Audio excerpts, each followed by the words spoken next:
Hey everybody, this is Perch. Now, this is a take that I suspect most of you will disagree with, but I also suspect it's one that, has a lot of nuance.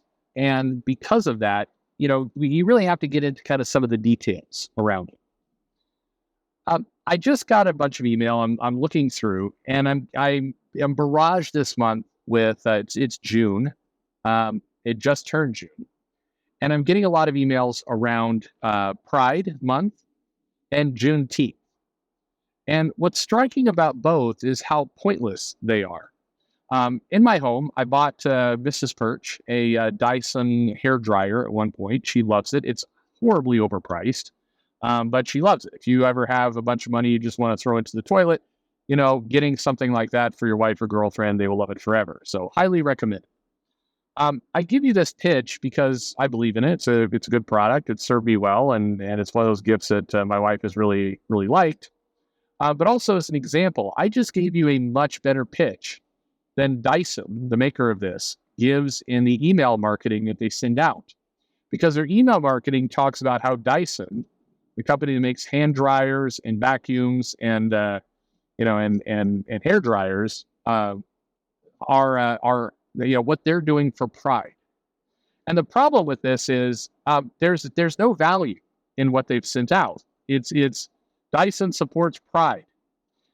There's not a rainbow colored hair dryer that they're offering. The weird part was there wasn't even an offer. Like for Pride Month, get a hair dryer for 5% off or whatever it happens to be.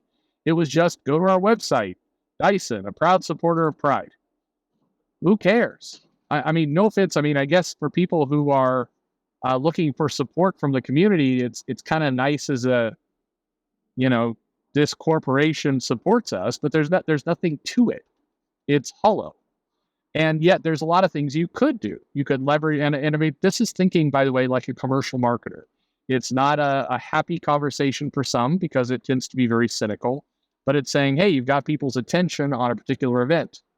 And how can we use this event to make money? Now, sometimes you want to avoid some of those events, like it's a 9/11 blowing down the building sale. That's a bad idea. Don't do that marketing. But that you can harness these things to your own advantage. That's the purpose.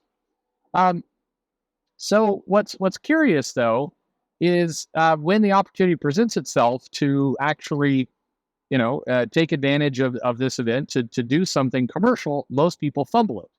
The Juneteenth mails I'm getting as well are goofy. It's I'm getting one from the car dealership that I take my car to. I'm not going to humble brag with the car, but anyway, it's a foreign car, and it's like it's Happy Juneteenth. Have you thought about an oil change? No, I mean not in relation to Juneteenth. Like what does that have to do with fucking anything? And there's nothing to it. So to me, a lot of these things are performative and they're silly, and there's been a lot of conversation I know about it in general. And I think it gets into the I believe any kind of action should have some level of purchase. Maybe it's to, announce you're doing a charity. Maybe it's to announce, that the person who invented the Dyson vacuum was black. And, this is a scientist that deserves more credit. And people, that there's something, I mean, I don't know, there's a lot of different things you could do. Or you could put a coupon or a rebate in there or whatever. But just saying, hey, it's Pride Month. We like Pride. Here's a rainbow flag. Buy our shit. That doesn't do anything. But one of the groups that I think is perfectly positioned to do something with a lot of these causes are comics. And this is where I think we've got to the point where a lot of you are going to start to disagree with me. But hear me out. Let me make this case. Comic books often are at their best when they're telling a deep story, when they are actually proving something that is complicated to just say in a, one-page advert or, even in a movie. You can get into what the characters are thinking. You can get into more details of what's going on. Comic books are a really powerful storytelling method. And if your goal is to tell, the tale of Juneteenth or how, or even just do something where you've got a hero like, say, the Falcon. I understand he's Captain America, but you got the Falcon. And then you want to launch the title saying, for Juneteenth, we're going to put out a 12-issue run with a high-quality creator, and we're going to really have the Falcon is going to go up against the fucking Red Skull. So, This is going to be a big ass story, and it's going to have big stakes, and only the Falcon can do it. And this is what we're doing. I think that does a lot of good. If your goal is to make money, obviously a quality product will make money. If your goal is to bring attention to a cause, whether it's about race relations or about social issues, whether it's about LGBTQ rights, whatever it happens to be, comics are a great way to do it. However, it can also be a shitty way to do it if they choose to take the Dyson hairdryer approach. And to me, when I look at a lot of the Marvel voices and the Pride issues, they feel more like that. They don't feel like in-depth stories that are your honors, like truly honoring and celebrating, or just giving people something powerful to think about. The Miles Morales character. I've said this before, and some of you came in hard to disagree, but I stand by it. The value of having an African-American superhero portrayed in the movie, in the Into the Spider-Verse, doing that right, that movie is popular. That movie, kids will leave the theater and they'll close their eyes and they will imagine they are Spider-Man. And if your goal is to tell young African-American boys or girls that you can be a superhero, that's going to work. That will do it. Like, that will give that imagination because it's a crafted story. You'll notice in the, in the movie, you didn't have a scene where Miles Morales is like, and this is why I don't like the police, because they, I can't breathe. And we're going to put it this way. I played through Spider-Man 2, and there was a lot of performative side quests and other, bullshit around, LGBTQ rights or flags being hoisted or other things. And it didn't fit the game. It was like, you're playing around. You have to play this game to fully understand it. But, Peter Parker has been infected, basically the Venom symbiote, and is turning into a world-class dick. And he's starting to be overly violent to criminals, and he's being a prick to Mary Jane. And the tension is ratcheting up. Harry is dying. You got some big story things going on here. And it's like, and now we're going to do a side quest where Miles Morales has to set up a prom date for a gay couple that has been discriminated against by some kind of racist. That game has weird connect. Wait a minute, is this a racist thing? Is it a LGBTQ rights thing? Is it like you're just gonna put it in a stew and mix it all together? But it doesn't make any sense when this mission appears. The story right now is Peter Parker is about to start murdering people. That's the story. The segue to and now we're going to do something for Puerto Rico rights. It doesn't do anything, and that's where it feels performative, not natural.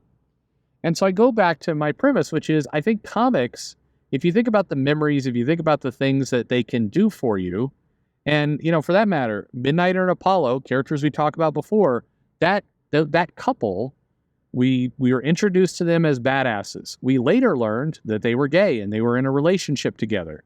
We later got the storyline where they had the kind of didn't adopt a baby exactly, but they had the new spirit of the 21st century that was there that they were kind of the fathers for lack of a better term. They comics dropped that in a hurry. And all of those things felt like you were getting a story that created two powerful characters who were gay.